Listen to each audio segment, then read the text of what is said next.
Yo, what's up guys, welcome to Daily Update. Kita baru aja dapat kabar dari majalah Deadline kalau film Superman versi James Gunn kabarnya sedang dituntut untuk peredarannya oleh pencipta asli dari karakter Superman. Artinya bisa aja film Superman ini nggak akan tayang sebelum proses peradilan ini berlangsung. Dan biasanya proses peradilan ini berlangsung sampai 10 tahunan. Jadi gimana nih nasib dari film Superman ini guys? Setelah gue mendapatkan kabar ini, gue cukup kaget dan cukup concern untuk permasalahan ini, apakah yang akan terjadi dengan film Superman nanti yang digadang-gadang menjadi reboot dari DC, dan gawat kalau memang akhirnya dibatalkan gitu. Tapi sekarang kita merujuk dulu ke website dari Deadline. Di sini Deadline mengatakan bahwa warisan dari Joseph Shuster yang turut menciptakan Superman telah melayangkan gugatan kepada Warner Bros Discovery terkait dengan film DC Universe yang akan datang yang dibintangi oleh David Corenswet, dan mengklaim bahwa DC Studio tidak memiliki hak yang tepat untuk merilis film tersebut di beberapa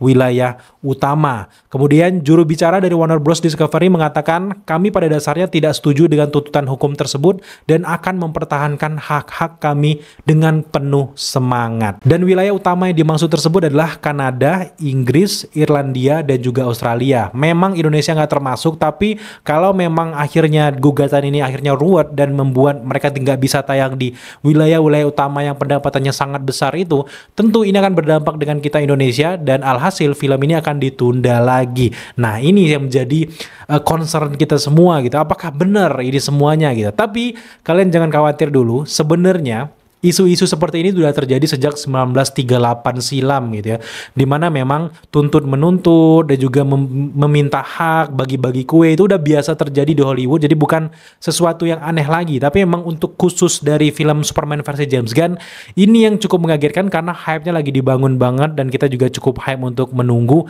Jangan-jangan kerikil-kerikil kayak gini tuh bakal menunda nantinya gitu, meskipun kita tahu bahwa pengacara dari Warner Bros ini cukup kompeten juga gitu untuk melawan orang-orang yang udah menciptakan karakter Superman ini. Tapi di satu sisi gue juga cukup aware dan juga simpatik dengan keluarga dari pencipta dari karakter Superman ini, karena memang mau nggak mau mereka ini pasti menuntut karena mungkin ya mereka merasa bahwa pembagiannya itu kurang adil selama ini. Mereka dapat sedikit dan mereka menuntut untuk dapat kuenya lebih banyak lagi gitu. Jadi ini sesuatu yang ujung-ujungnya cuan juga kan. Jadi menurut gue ini harus diselesaikan secepat mungkin sebelum perilisan nanti di bulan Juli 2025. Tapi sekarang kita merujuk lagi ke artikel yang terbaru dari Screen Rant, yaitu dia mengatakan bahwa Shuster dan juga rekan sesama pencipta Superman, Jerry Siegel, telah menyerahkan hak cipta seluruh dunia untuk karakter tersebut kepada pendahulunya di DC. Namun, gugatan baru ini tampaknya bergantung pada hukum hak cipta internasional, di mana hukum hak cipta internasional itu berbunyi seperti ini guys. Undang-undang hak cipta negara-negara dengan tradisi hukum Inggris, termasuk Kanada, Inggris, Irlandia, dan juga Australia, membuat ketentuan yang secara otomatis mengakhiri penugasan tersebut 25 tahun setelah kematian pengarangnya, dan memberikan hak cipta yang tidak terbagi kepada Shuster Estate atas hak cipta yang tidak terbagi pada pengarang di negara-negara tersebut. Artinya di sini Warner Bros Discovery punya andil dan juga punya chance untuk menang itu lebih besar, karena memang ini meninggalnya udah lebih dari 25 tahun dan sebenarnya gugatannya cukup kecil gitu. Tapi memang dibutuhkan kayak simpati dari Warner Bros kepada keluarga dari penciptanya ini, karena memang mau nggak mau terciptanya karakter Superman ya gara-gara mereka gitu. Padahal memang di beberapa lokasi syuting dari Superman James Gunn, keluarga dari pencipta dari Superman ini sebenarnya jadi cameo di film ini.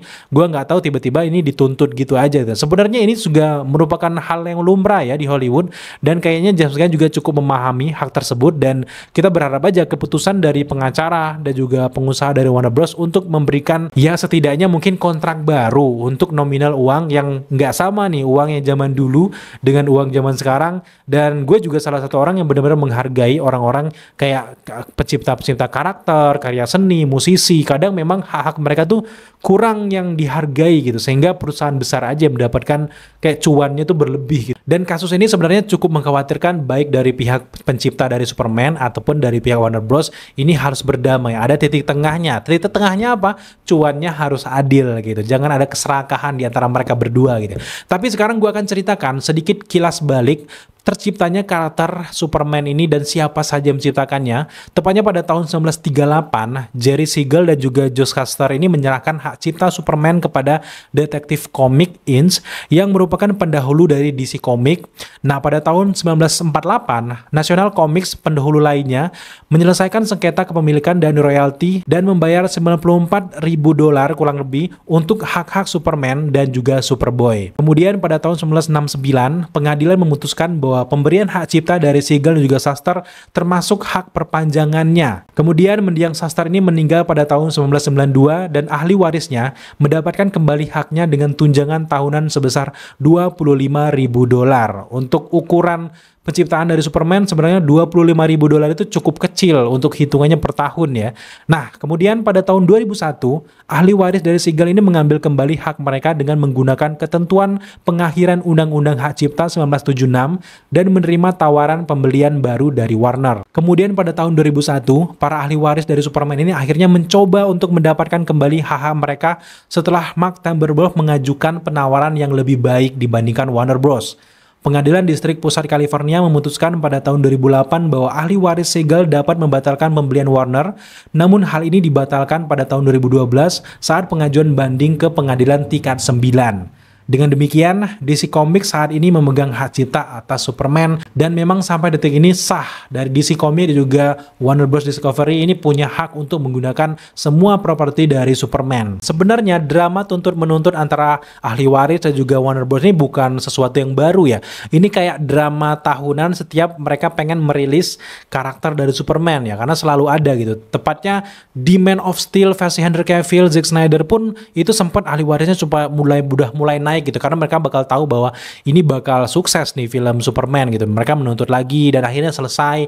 Kemudian juga di versi-versi sebelumnya juga udah banyak banget kejadian setiap Warner Bros ini membuat live action dari Superman itu akan ada klausul-klausul dan juga drama-drama yang akhirnya bikin ini agak sedikit tercemar gitu. Jadi gue nggak tahu nih, permasalahan masih cuan-cuan aja. Kayaknya mereka pengen update nih, $1.000 sekarang tuh nggak sama dengan $1.000 tahun depan gitu. Ya ujung-ujungnya cuan gitu. Tapi memang secara tertulis memang sudah jelas bahwa karakter Superman baik dari komik, baik dari versi live action itu adalah hak milik dari DC Comics, hak milik dari Warner Bros. Dan juga dari DC Universe. Jadi secara keseluruhan sebenarnya kita nggak perlu ragu bahwa Superman bakal ditunda atau nggak jadi tayang, karena memang ini keputusannya sangat tepat. Banyak banget pengacara-pengacara paten dari DC Comics, jadi kita aman aja gitu. Jadi buat teman-teman yang cukup khawatir, concern dengan berita ini, kita udah jelaskan panjang lebar bahwa kalian nggak perlu khawatir dan ini tetap akan dirilis di Juli 2025. Tapi kita menunggu keputusan juga apa langkah dari pengacara dan juga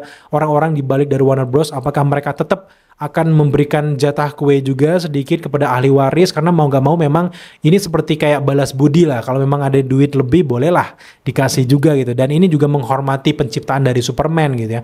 Apalagi syuting dari Superman versi James Gunn itu kan juga di dusunnya, di kampungnya si ahli waris itu, dan itu di sanalah juga lahirnya karakter Superman gitu. Bahkan juga keluarganya masuk sebagai cameo. Sudah cukup menghargai dan juga punya tata krama sih menurut gue. Jadi kita lihat aja perkembangannya gimana gitu ya. Jadi sekalian tenang, intinya adalah perilisan dari Superman tetap akan rilis di Juli 2025 dan ini kayaknya udah mulai nih, semakin tingginya pohon, semakin kencangnya angin gitu, dan gue merasakan bahwa aura-aura sukses dari Superman mulai gede gitu. Terlepas ada banyak head comment dari mungkin oknum-oknum dari Zack Snyder fans atau dari MCU yang berterbangan untuk mencaci maki film ini, tapi pada ujungnya memang orang bakal penasaran dengan film ini, dan dari sejarah penjualan pun ini cukup menarik dan mudah-mudahan nih bakal sampai $1 billion klub ya, billion klub gitu. Semoga aja gitu, karena memang terlalu banyak cobaan dibicarakan sana sini, mulai dari mata juling,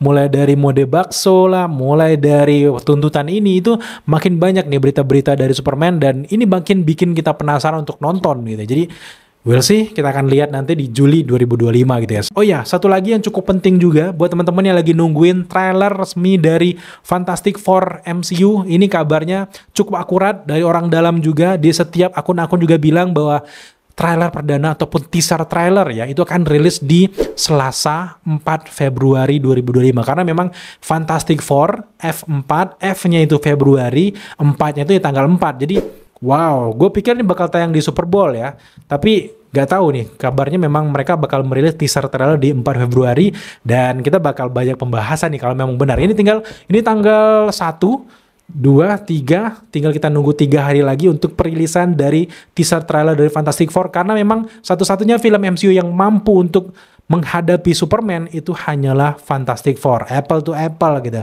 Dan di bulan Februari ini kita bakal nonton di tanggal 14 Februari ada Captain America Brave New World, dan aroma-aroma superhero udah mulai terbau, tercium ini untuk di tahun 2025 ini. Semoga aja semuanya sukses dan pembahasan kita akan lebih banyak lagi terkait dengan Marvel, DC, dan yang lainnya gitu. So, thank you buat teman-teman udah menyaksikan update kita di 1 Februari 2025 ini.